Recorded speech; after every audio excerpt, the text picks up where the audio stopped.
అఖండ గోదావరి తీరంలో ధవళేశ్వరం బ్యారేజీ కాలనీలో వేంచేసి ఉన్న శ్రీ సుబ్రహ్మణ్యేశ్వర శ్రీ సీతారామ ఆలయంలో ఆంధ్రప్రదేశ్ పురోహిత బ్రాహ్మణ సమాఖ్య తూర్పుగోదావరి జిల్లా విభాగం ఆధ్వర్యంలో ఉచిత సామూహిక ఉపనయనాల కార్యక్రమం శుక్రవారం ఘనంగా జరిగింది. పౌరోహిత్యాన్ని బ్రాహ్మణుల కులవృత్తిగా ప్రభుత్వం గుర్తించాలనే ఏకైక డిమాండ్తో ఆంధ్రప్రదేశ్ పురోహిత బ్రాహ్మణ సమాఖ్య ఇటీవల కాలంలో విస్తృతంగా కార్యక్రమాలు చేపడుతోంది.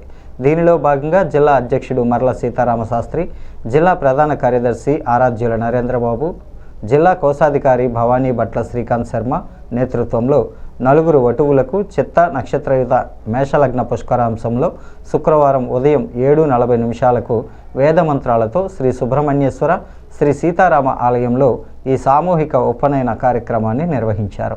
వేదమంత్రాల నడుమ శాస్త్రోక్తంగా జరిగిన ఈ కార్యక్రమానికి హాజరైన ఆంధ్రప్రదేశ్ పురోహిత బ్రాహ్మణ సమాఖ్య పెద్దలు దీక్షితుల రామకృష్ణ శాస్త్రి, జోస్యుల సుబ్రహ్మణ్యం, రాష్ట్ర గౌరవ అధ్యక్షుడు యామిజాల నరసింహమూర్తి, రాష్ట్ర అధ్యక్షుడు పొదిలి నారాయణమూర్తి, పందిరి మహదేవుడు, కోటిలింగాల సత్రం ప్రధాన అధ్యాపకుడు మధు, మేడవరపు లక్ష్మణ కుమార్, ప్రముఖ వాస్తు జ్యోతిష్య నిపుణుడు రామకృష్ణ, జిల్లా బ్రాహ్మణ సంఘ అధ్యక్షుడు మాదిరాజు శ్రీనివాస్, నగర బ్రాహ్మణ సంఘ కార్యదర్శి నెడమర్రు వెంకట్, నగర యువజన కార్యదర్శి గుడిపూడి సునీల్, గౌతమ్, పన్నాల లక్ష్మి, సంతోషి తదితరులు హాజరై వటువులకు ఆశీర్వచనాలు అందజేశారు.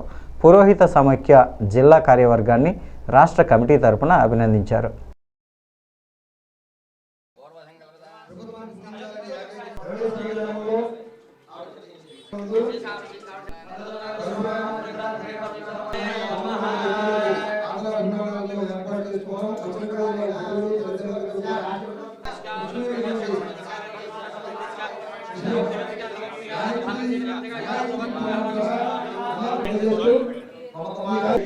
మరి అధ్యక్షులు మర్ల రాజా గారు, మన ఆరాధ్య నరేంద్ర గారు మొట్టమొదట ఈ కార్యక్రమంలో పాల్గొని ఎంత అద్భుతంగా ఈ కార్యక్రమాన్ని నడుపుతూ ధవళేశ్వరంలో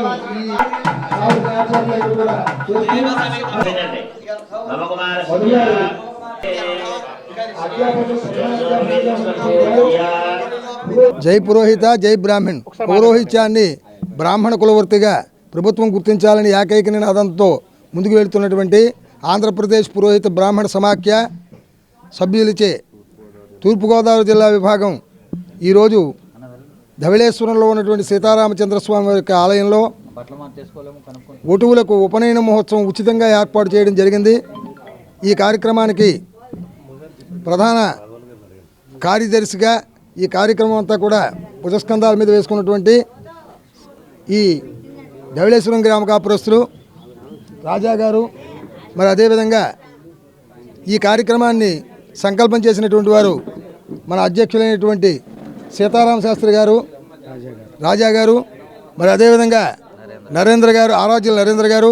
దీనికి ఈ టీం సభ్యులందరూ కూడా చక్కగా ఈ కార్యక్రమంలో పాల్గొని బ్రాహ్మణ యువజన సంఘ అధ్యక్షులు శ్రీ కోడూరు కిరణ్ శర్మ గారు, మరి అదేవిధంగా ఉన్నటువంటి ఈ కార్యవర్గాన్ని మొత్తం అంతా చైతన్య గారు, అలాగే పందిరి మహాదేవుడు, ప్రధాన అధ్యాపకులైనటువంటి కార్యక్రమంలో పాల్గొన్నటువంటి ప్రతి ఒక్కరికి కూడా మా పురోహిత బ్రాహ్మణ సమాఖ్య తరపున తూర్పుగోదావరి జిల్లా విభాగం తరపున ప్రతి ఒక్కరికి కూడా ధన్యవాదాలు తెలియజేస్తూ ఈ కార్యక్రమంలో వేదమాత అయినటువంటి గాయత్రి అనుగ్రహాన్ని అందరూ కూడా పొంది ఈ హిందూ సాంప్రదాయాన్ని, సనాతన ధర్మాన్ని రక్షించేటువంటి విధంగా పురోహిత సమాఖ్య నిర్వర్తిస్తున్నటువంటి కార్యక్రమానికి సహకరించిన ప్రతి ఒక్కరికి కూడా ధన్యవాదాలు తెలియజేయడం జరిగింది. అధిపతయ నమః. ఆంధ్రప్రదేశ్ పురోహిత బ్రాహ్మణ సమాఖ్య వారు ఈరోజు తూర్పుగోదావరి జిల్లా విభాగానికి సంబంధించినటువంటి కార్యవర్గ సభ్యులందరూ కలిసి, అలాగే ఆంధ్రప్రదేశ్ పురోహిత బ్రాహ్మణ సమాఖ్య తాలూకు రాష్ట్ర కార్యవర్గ సభ్యులు కూడా కలిసి ధవళేశ్వరం గ్రామంలో సీతారామచంద్రస్వామి వారి యొక్క ఆలయంలో ఉపనయనాలు, ఉచిత సామూహిక ఉపనయనాలు అనే కార్యక్రమం పెట్టారు. దీనికి విశేషంగా 4 వేదాలు అన్నట్టుగా 4 వేదాలకి 4 వటువులు అన్నట్టుగా ఈవేళ 4గురికి సామూహిక ఉపనయనాలు ఇక్కడ జరిగాయి. పైగా విష్ణుమూర్తి ధరించినటువంటి బ్రహ్మచారి అవతారం ఏదన్నా ఉందా అంటే వామనావతారం. కాబట్టి ఈవేళ ఇక్కడ 4 విష్ణుమూర్తులు 4 వామనావతార స్వరూపంలో ఇక్కడ చక్కగా వటువులు చక్కగా ఉపనయనం చేసుకుంటున్నారు.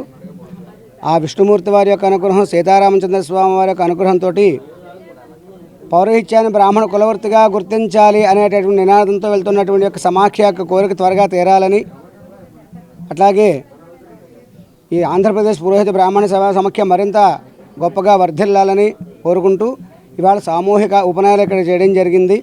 కాబట్టి ఎంతో కష్టపడి తూర్పుగోదావరి జిల్లా విభాగం అలాగే రాష్ట్ర విభాగం కూడా చాలా కష్టపడి ఈ యొక్క ఉపనయనాలు ఏర్పాటు చేసింది. తూర్పుగోదావరి జిల్లా అధ్యక్షుడు మాట్లాడుతున్నానండి. ఈ రోజున మా సమాఖ్య తరపున ఇప్పటి వరకు కూడా మేము గత నెలలో ప్రారంభించినటువంటి ఈ సామూహిక ఉపనయనాలకి 4 ఉపనయనాలు చేసుకోవడం జరిగింది. ఆ 4 కూడా అత్యంత వైభవపేతంగా ఈ కార్యక్రమం ముందుకు తీసుకువెళ్లారు. అలాగే మా టీం మెంబర్స్ ప్రతి ఒక్కరు కూడా కష్టం ఇందులో ఉంది. ప్రతి ఒక్కరు కూడా చాలా కష్టపడి ఈ కార్యక్రమానికి తీసుకువెళ్ళడం, ఈ కార్యక్రమం చాలా దిగ్విజయం చేయడం మాకు చాలా ఆనందదాయకంగా ఉంది.